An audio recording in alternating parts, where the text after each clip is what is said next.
আলহামদুলিল্লাহ আমাদের বাড়িতে পানির মোটর বসানোর কাজ শুরু হয়ে গেছে। সত্যি কথা বলতে দেখে খুব ভালো লাগছিল। হ্যালো এভরিওয়ান, তোমরা সবাই কেমন আছো? আশা করছি ভালো আছো। আমিও খুব ভালো আছি। তো আজকে আমি কী সম্বন্ধে ভিডিও করছি সেটা তোমরা দেখে বুঝতেই পেরে গেছো। আমাদের বাড়িতে পানির সাবমার্সিবল বসানোর কাজ শুরু হয়ে গেছে। আগের দিন আমি হয়তো ২ দিন আমি ব্লগ দিতে পারিনি। আমি নিজে একটু খুব ব্যস্ততার মধ্যে ছিলাম। তো এখানে দেখতেই পাচ্ছ যে ভাইগুলো মাটি ঘোরা স্টার্ট করে দিয়েছে। আর তারপরে আমি দুপুরবেলায় চান টান করে ছাদে চলে যাই, কারণ ছাদ থেকে দেখবো বলে যে নিচেটা কেমন লাগছে। আর যে বাঁশগুলো বেঁধেছিল সেটা হাইট অনেক ছিল। কার কার বাড়িতে বাড়িতে এখনও সাবমার্সেল বসানো হয়নি অবশ্যই জানাই, আর কার কার বাড়িতে হয়ে গেছে সেটাও আমাকে জানিও।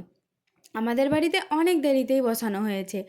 আমাদের বাড়িতে এই জায়গাটা নিচে খুব কম, তার জন্য অনেক সমস্যা হচ্ছিলো, তাই অনেক ভেঙে চুরে আর মায়ের শখের চালাটাও ভেঙে দেওয়া হয়েছে। তারপরে আমি ছাদ থেকে, আমি আর আমার সাথে একটা ভাই ছিল, মানে এটা চাচার ছেলে। এই যে দাদাগুলোকে দেখছো কতটা হাইটে উঠেছে, আমার তো মনে হয় ওপর থেকে নিচেতে দেখলেই মাথা ঘুরে যায়। বেশি হাইট থেকে আমি দেখতেই পারি না, খুব প্রচণ্ড নিজের মনের মধ্যে ভয় লাগে। নিজের বাড়িতে যখন কোনো কাজ হয় না সেটা দেখতে সত্যিই খুব ভালো লাগে, যে হ্যাঁ যেটা আমার বাড়িতে ছিল না সেটা আমার বাড়িতেও হয়ে গেছে।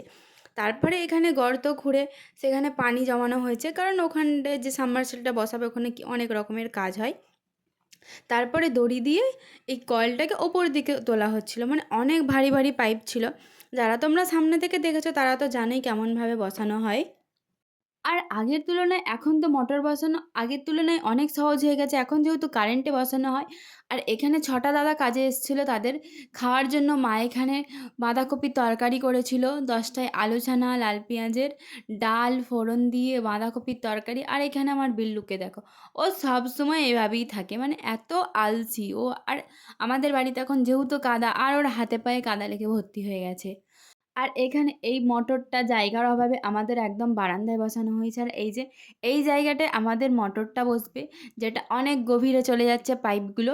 আর পানিটা দেখে এত কাদা ঘোলা, হ্যাঁ আমাদের বেশি কাদা পানি ওঠেনি, অল্পতেই পানি চলে এসছে। আর এখানে দেখো মা মাটির চুলাতে রান্না করছিল, যেহেতু মায়ের চালা ভেঙে দেওয়া হয়েছিল। আর সত্যি কথা বলতে আলু ভাজা দেখলে তো আমার লোভ সামলাতে পারি না। আমি ভাজা আলু এমনি খুবই ভালোবাসি। আর একদিন পর তোই রোজা স্টার্ট হয়ে যাবে।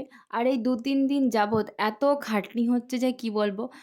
রাত্রেবেলা শুচ্ছি আর ঘুমিয়ে যাচ্ছি, ফোন ঘাঁটারও টাইম পাচ্ছি না। আর ভিডিও আমি কি করে আপলোড করি, টাইমই পাচ্ছি না। তারপরে এখানে আমি চিকেনটা কষছিলাম, মা আমাকে বলল তুই একটু দেখ, যেহেতু মা একা অনেক স্মৃতিফিতি করছিল, এদিকে চারিদিকে রান্না।